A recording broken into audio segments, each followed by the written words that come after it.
We've heard a lot about the need for a young person to have a relationship with at least one caring adult. We've also heard about the need for schools to have relationships with their community. What does that mean?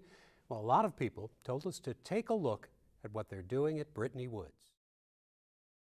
The saying that a challenge has a lot of moving parts takes on a whole new meaning when you're the principal of a middle school. Middle school is where it's at. I came in working at a middle school because I believe that a lot of the decisions for the rest of their lives are made between 6th, 7th, and 8th grade. It was last spring when we went to Brittany Woods Middle School in University City, a community proud of its diversity, although not everybody sends their kids to the public schools. Brittany Woods is 75% African American, 60% of the kids are getting free or reduced lunches, and like a lot of schools with those kinds of numbers, too many kids are not performing at grade level. The most recent state numbers put the school district close to falling into provisional accreditation.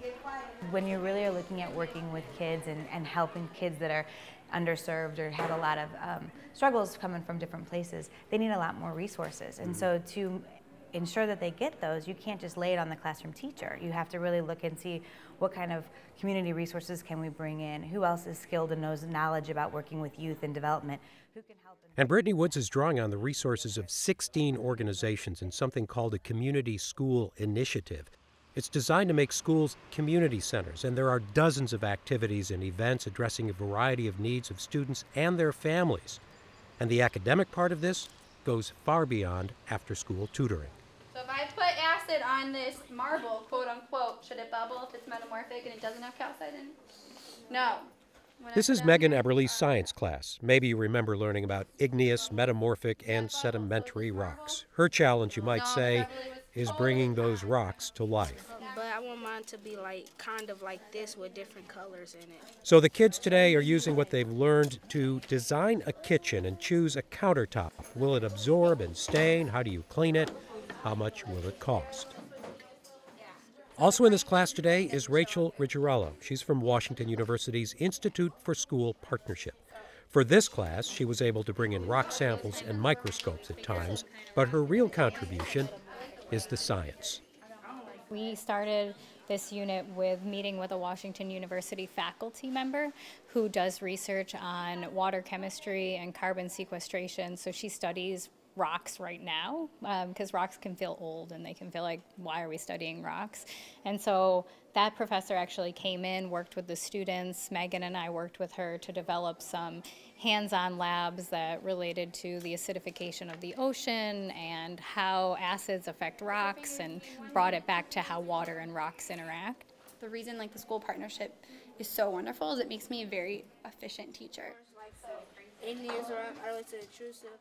A lot of other community schools really do an awesome job on after-school programming, and not to diminish their work, but we haven't seen a school that's been able to embed the instructional pieces into the after-school programming in a full encompassing program. The challenge isn't necessarily finding people who want to help, it's choosing the right ones. Angelo Lewis, the school and community liaison, works with kids and families and helps match their needs to potential outside partners and volunteers. And not everybody gets in the door. It's difficult at times because there are so many people who want to help, and that's a great thing.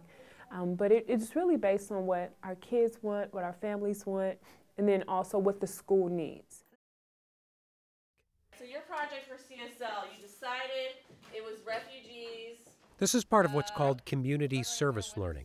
The social studies unit is on human rights, and she's helping the kids plan ways to help refugees who have settled in St. Louis, tying the classroom lessons to their own community. All right, unanimous. Okay, good. Well, with 7th graders, they're very moody kids.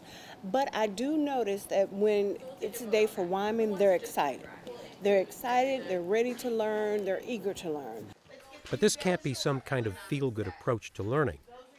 Everything has to go back to student achievement, because if the kids aren't at or above grade level when they leave Brittany Woods, we haven't done our job. There are those who say Brittany Woods is a school that's getting better. If that's true, it will help the district maintain its full accreditation when it gets its report card from the state next year. For Stay Tuned, I'm Jim Kircher. I went to summer camp for several summers when I was a kid. And you learn a lot there, but really the biggest thing is the friends I made. I still hang out with a lot of the same people that I went to those summer camps with. So for me, it was really about making lifelong friends. If it's needed, my children have an opportunity now. Ferguson, Florissant school districts do provide that opportunity. And the only challenges would be that having that transportation. Join the conversation using hashtag AmGradSTL, or for more information, visit 9net.org/AmericanGraduate.